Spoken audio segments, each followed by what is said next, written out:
diet is the most important influencer of your gut.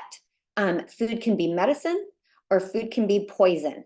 In my office, I have a huge sign that Hippocrates said, let food be thy medicine and medicine be thy food. And I'm not sure where things really got lost in translation in all these years, but people are not looking at food, that it is influencing the way that their gut and the way that their health is.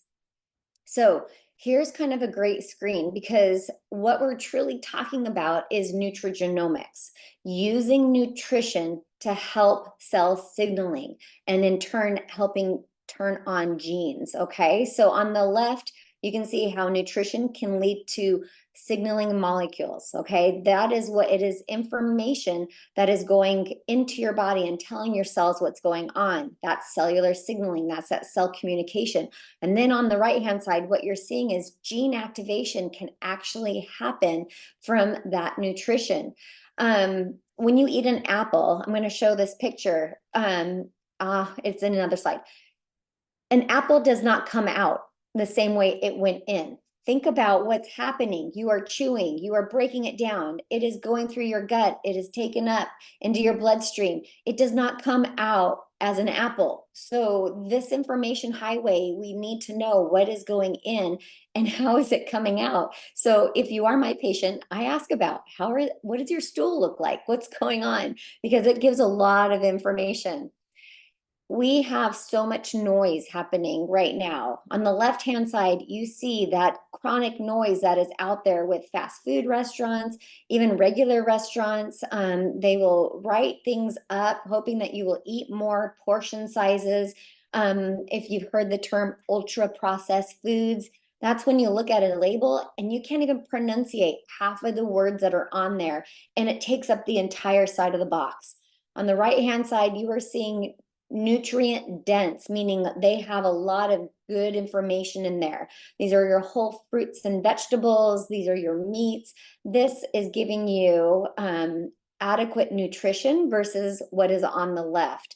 But I want you all to know, those that make the food on the left, they are trying to trigger places in your head, in your hypothalamus, in your hippocampus, things that you are addicted to. Their flavor profiles. These are incredibly knowledgeable biochemists, and they're trying to make flavors that you are addicted to that you cannot get in nature.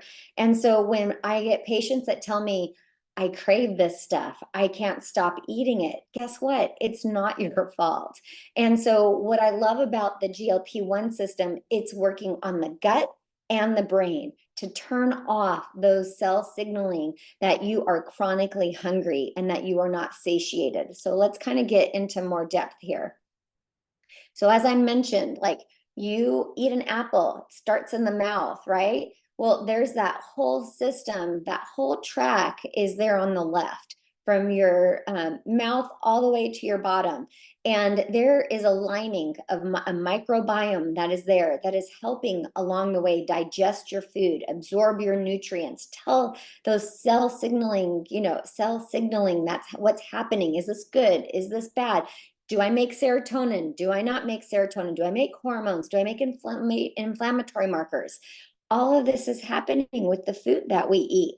And on the right-hand side, you're seeing just a little cross-section of the inside of your intestines. And depending on what's happening, you can see all the way on the right where you have a leaky gut. And that's where you're going to have malabsorption, you're going to have nutrient deficiencies, you're going to have autoimmune issues, inflammation, and you're breaking that blood-brain barrier. So you're going to feel tired and foggy-brained and just not right.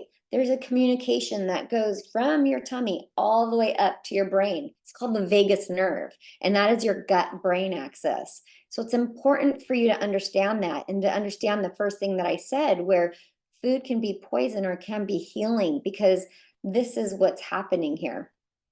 So let me even break down that cell even smaller. So if you take a cross section of that cell, the L cell, which is in your intestines, that is where the GLP-1 is actually released. Our bodies produce this peptide to then travel up that vagus nerve that I was telling you about, all the way up and say, I'm full, or I'm hungry, or you can stop eating. This is your highway system between your gut and your brain. On the left-hand side, I'm kind of talking about the key amino acids, leucine, glutamine, lysine. Guess what? These actually help your L cells release GLP-1, okay? Food as medicine, food as signaling molecules.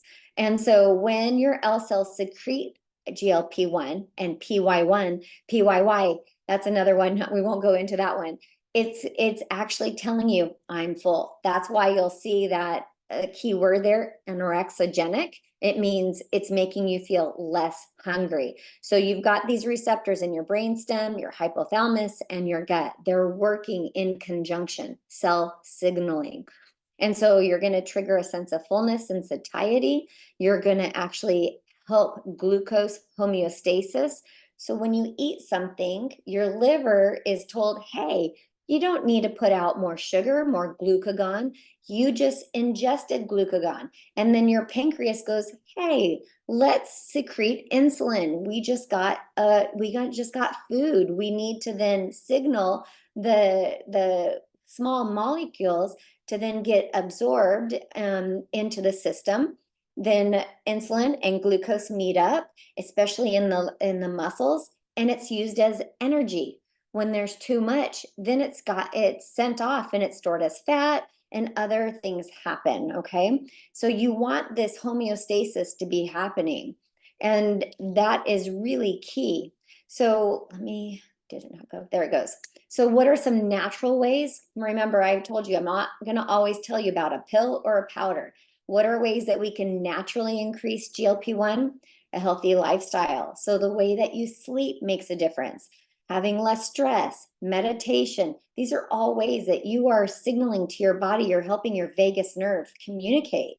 And so a high fiber diet, they may come in the form of a prebiotic. You might need capsules or powders there because you might not be able to eat a lot of kefir or other things that have higher fiber.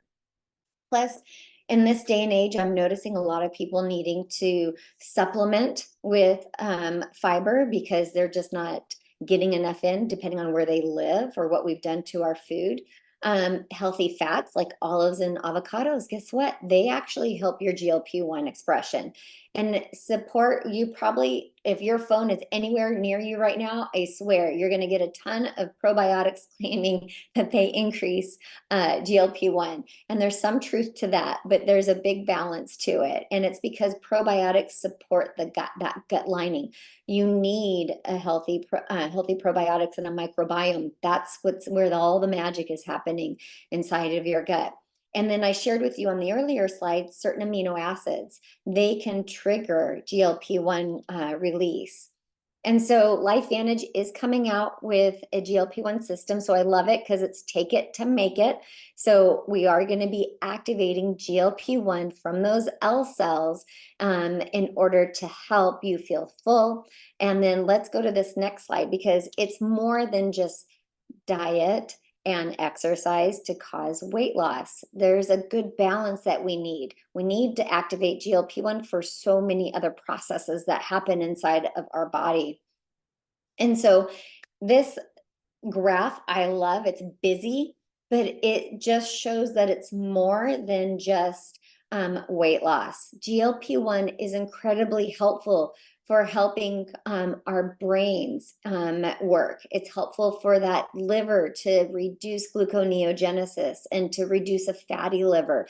It is helpful in our GI system in order to digest and work correctly. Our heart. So I don't know about any of you. I can't see all of you right now. Some of you might have had your physician say, guess what? This was improved. This has been approved for X, Y, and Z. And now you're going to understand why it's getting approved for so many reasons, because we have GLP-1 receptors in all of these tissues. And so you're going to see so many benefits to activating GLP-1 correctly.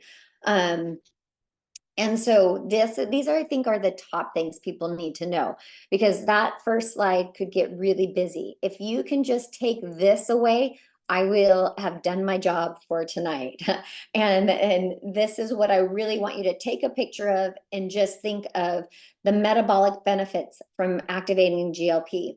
It is going to help insulin. That's that homeostasis.